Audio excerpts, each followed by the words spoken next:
नमस्कार।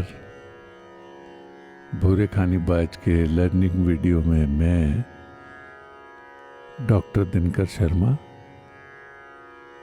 आप सब संगीत प्रेमियों का स्वागत करता हूँ। ज्यों-ज्यों मैं इस सीरीज में आगे बढ़ता जा रहा हूँ, मेरे उस्ताद साहब की यादें और उनके बताई हुई बल पलटे फ्रेजेस जब राग दर राग बदलते जा रहे हैं और सामने आते हैं तो इतना आनंद आता है ना उनको याद करके। कई चीज़ें ऐसी हैं जो मैं याद करके निकाल पा रहा हूँ, कई चीज़ें ऐसी हैं जो निकल नहीं रही हैं, बड़ी जिद्दोजहद हो रही है उसके साथ। लेकिन उस्ताद भूरे खान साहब ने जो रास्ते दिखाए हम सबको का मतलब जो मुझे या मेरे उस्ताद भाई लोगों को या दुनिया को, उसी रास्ते पे चलने की एक कोशिश है और वही चीज़ें आपके साथ शेयर कर रहा हूँ जो उन्होंने बताई। इसके अलावा मैंने पहले भी बताया था कि ये हमारा बाज जो है, बाज का मतलब तब बजाने का जो ढंग है, ये पटियाला और शाम 84 का एक मिक्सचर है और ये मुश्किल तम का मतलब बहुत मुश्किल चीज़ है उसको गाना भी और उसको बजाना भी। बहुत रियाज, मेहनत, मशक्क़त करनी पड़ती है। पहले भी जिक्र कर चुका हूँ मैं कि 31 साल रूबरू में उस्ताद भूरे खान साहब के पास बैठ के तालीम ली। 2 साल उनको इस दुनिया से गए हो गए। आज हिम्मत जुटा पा रहा हूँ ना आपको कुछ बताने की, सुनाने की, समझाने की या इस पर कुछ बात करने की। लेकिन आज की जो नौजवान जनरेशन है, पीढ़ी है, वो चाहते हैं कि आज मैं बताऊं और कल वो संगीत जगत के आकाश में छा जाए। अरे साहब, 33 साल मैंने सीखा, यानी कि 31 साल रूबरू और अभी चल रहा है, तालीम तो चल ही रही है। अब तो वो और भी पावरफुल ढंग से उनकी जो सोल है मुझे गाइड करती है, उनकी जो आत्मा है मुझे बताती है कि मैं क्या करूं क्या ना करूं, कौन से रास्ते पे चलूं, कौन से पे ना चलूं। और भी पावरफुल हो गए ना अब तो वो, अब दुनिया भी नहीं रहे ना, तो अब तो दूसरे जगत की बात है। तो इतने सालों के बाद अब कहीं हम थोड़ा सा मुस्कुराते मुस्कुराते कहते हैं कि जी मैं थोड़ा सा गा लेता हूँ, बजा लेता हूँ। लेकिन आज जो जनरेशन है वो ऐसी है कि हर दिन वो मिलेंगे तो उन्हें चाहिए कि जी कुछ रियाज की बात बताइए। तो मैं पूछता हूँ कि जो मैंने पहले बताई थी वो हो गई है? नहीं, वो मैं कर लूँगा, आप और बता दें। तो या तो रियाज की टेक्निक्स का कलेक्शन करना है, फिर तो बात अलग है। फिर तो मेरे वीडियोस आ रहे हैं 175-76 तो आ चुके हैं, कलेक्शन होगी खूब और होती रहेगी, ये तो ताउम्र चलते रहेंगे वीडियो। लेकिन यदि कुछ बनना है तो एक एक को क्लियर करना पड़ेगा, एक एक बात को क्लियर करना पड़ेगा। जब वो आपके हाथ में हाथ के ज़रिए कहना चाहते हैं तो हाथ से, गले के ज़रिए कहना चाहते हैं तो गले के ज़रिए, एक एक बात को जब आप क्लियर करते चलेंगे तब कुछ बात बनेगी कि आप कुछ कर पाएंगे। इसके अलावा जो दूसरी बात आती है वो ये आती है कि राग बदलते जाएंगे, राग का चलन बदलता जाएगा, राग का स्वरूप बदलता जाएगा, राग का लिबास बदलता जाएगा, राग का पहरावा चेंज होता रहेगा, राग की शक्ल बदलती रहेगी। लेकिन जो घरानेदारी होती है, जो बाज का एक तौर तरीका होता है, वो ये होता है कि उसी चीज़ को लगातार फॉलो करना।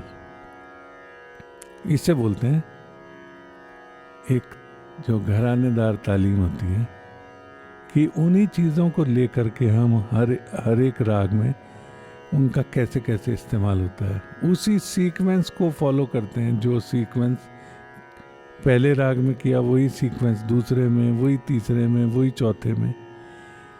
इसे बोलते हैं घरानेदारी। लेकिन आज तालीम का ढंग दूसरा हो गया। किसी गुरु से थोड़ा बहुत सुर ताल समझ लिया, उसके बाद आपका उस्ताद हो गया इंटरनेट, यूट्यूब, वेबसाइट्स। फिर एक बंदिश यहाँ की ली, बहलावा कहीं और का लिया, तान कहीं और की ली, सरगम कहीं और की ली, उसको जोड़ करके एक नया ही घराना, नया ही बाज या कोई नया स्टाइल पैदा कर दिया। एक ही गायक को सुनो तो कितने गायक और वादकों के दर्शन एक ही में हो जाते हैं। पता चलता है कि ये तान उसकी है, ये सरगम उसकी है, ये बंदिश उसकी है, ये बहलावा उसका है। तो इस तरह से नहीं चलता। अच्छे गुणी जन तो पहचान जाते हैं कि भाई इसका कोई गुरु नहीं है, इसकी कोई तालीम नहीं है।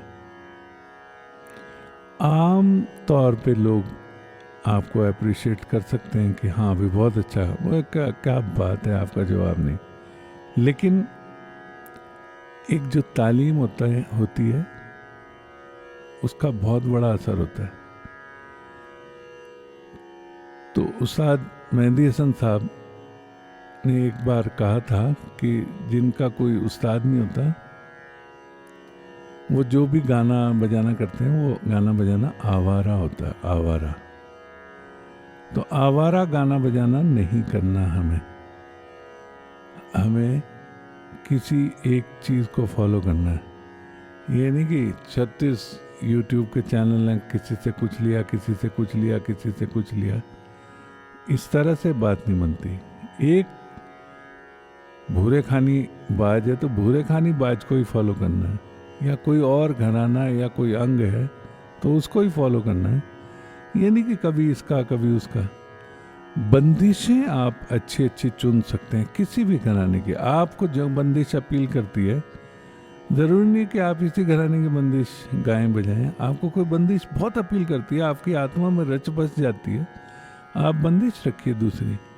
लेकिन जो बढ़त है, यानी कि आलाप कैसे करना है, बहलावा कैसे करना है, सरगम कैसे करनी है, तान कैसे करनी है, गमक कैसे करनी है, मींड कैसे करनी है, और अलग अलग बल हैं जो तान फंदे हैं, वो विशेषताएं होती है हर घराने की या बाज की।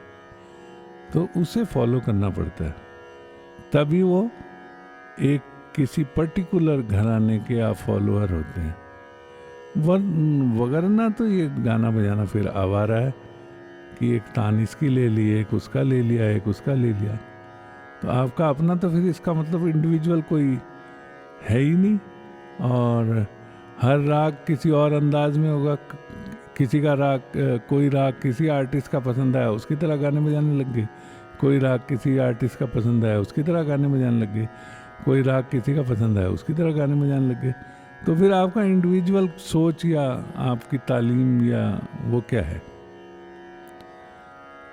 मेरी बातों को सीरियसली सोचने की ज़रूरत है।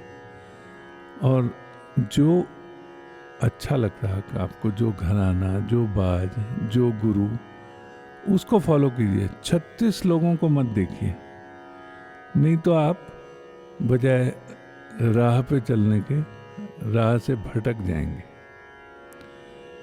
तो आज कुछ ज़्यादा ही हो गया, लेकिन ये भी ज़रूरी है, ये भी एक तालीम का पार्ट है। हमारे उस्ताद खाली हारमोनियम लेके यही नहीं दाव पलटे, जो पलटे हैं या बल हैं, वही नहीं बताते थे, सब कुछ बताते थे कि कैसे सीखना है, कैसे करना है, मेहनत कैसे की जाती है, रियाज के क्या तरीके हैं, कैसे लोगों से मिलना है, कैसे पेश आना है, कैसे अपने आप को समझना है कि मैं कुछ भी नहीं हूँ, मैं एक स्टूडेंट हूँ और मेरा काम मेहनत करना है, फल ऊपर वाले ने देना है। तो ये बातें याद रखते हुए जो लोग मेहनत मशक्क़त करते हैं, उस्तादी तालीम में तो बिहेवियर की तालीम भी होती है, आपको किस तरह के आदाब रखने हैं, छोटा आ रहा है तो उससे कैसे बात करनी है, बड़ा है तो कैसे बात करनी है, बड़े गुरुजन उस्ताद हैं तो उनसे कैसे पेश आना है, किसके सामने कैसे बैठना है, कितना बोलना है, ये भी एक तालीम का पार्ट है। तो चलिए, ये सिलसिला तो यहीं चलता रहेगा, मैं बताता ही रहूँगा, आप सुनते ही रहेंगे, और जो लोग कुछ बनना चाहते हैं वो सब कुछ इसमें से लेके चलते बनेंगे और फॉलो करेंगे और कुछ करके दिखाएंगे, जैसा कि हो भी रहा है। तो आज हम राग बागेश्वरी की चर्चा करेंगे, लेकिन चर्चा इतनी करेंगे कि आज मैं आपको ये राग बता रहा हूँ कि ये राग क्या है, और इसके बाद अगले वीडियो में हम इस राग की डिटेलिंग की बात करेंगे। तो 5 सुर का राग है ये, सागा माधा नीसा, गा और नी सुर कोमल है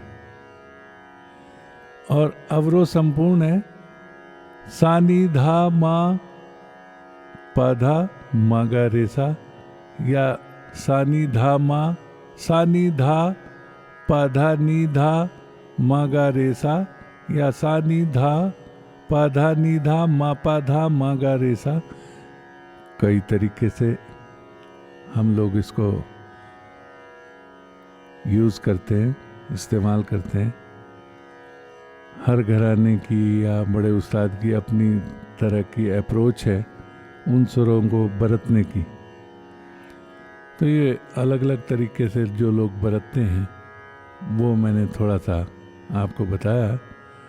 तो आज के वीडियो को मैं यहीं ख़त्म करता हूँ। आज उस्ताद भूरे खां साहब की खूबसूरत बातें हुई और उनके विचारों से आप अवगत हुए और मैंने उनको रिकॉल कर लिया, याद कर लिया। कुछ भूल रहा हूँ तो आपके ज़रिए से मैंने उनको याद करने की कोशिश की। अगले वीडियो में इसी राग की चर्चा करेंगे।